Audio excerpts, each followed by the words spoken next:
So let's look at gratitude. It's a huge subject, and we often take it for granted that we can learn to be thankful for things, and it's part of politeness and manners growing up. But help me understand about you having rather a sense of gratitude that you can direct towards your customers. How does that work in your business life?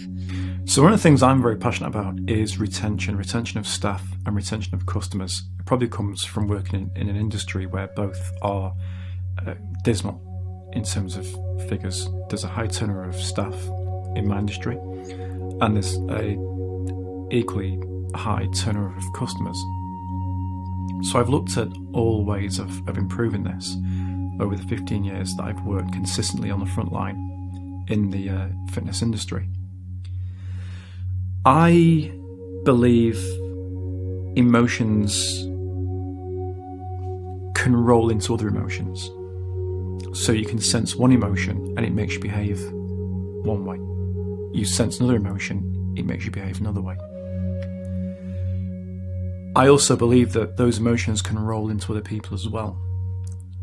So company leaders and bosses and managing directors and CEOs of companies, I think, should take a look at the level of gratitude that's coming from their staff, their workforce.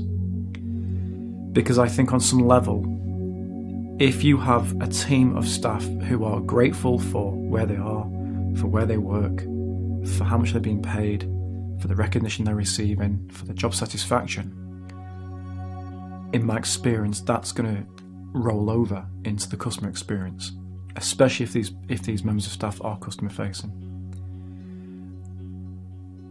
So I guess what I'm saying is, to improve retention of customers and to improve the loyalty of customers, work on your staff.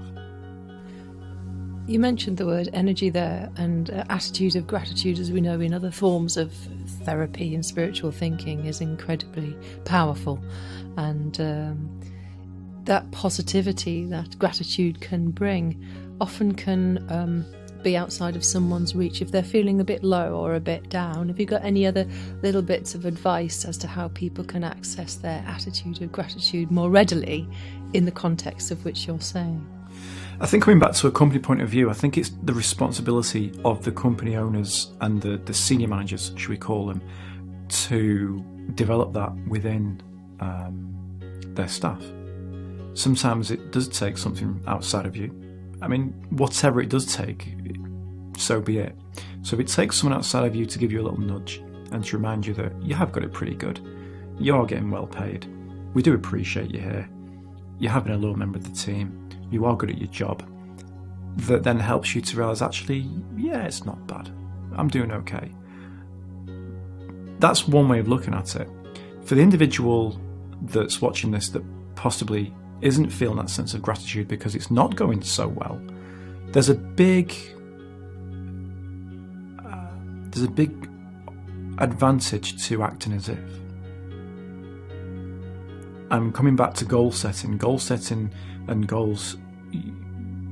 We are taught by the personal development masters, if you will, that you should talk as if you've already got it.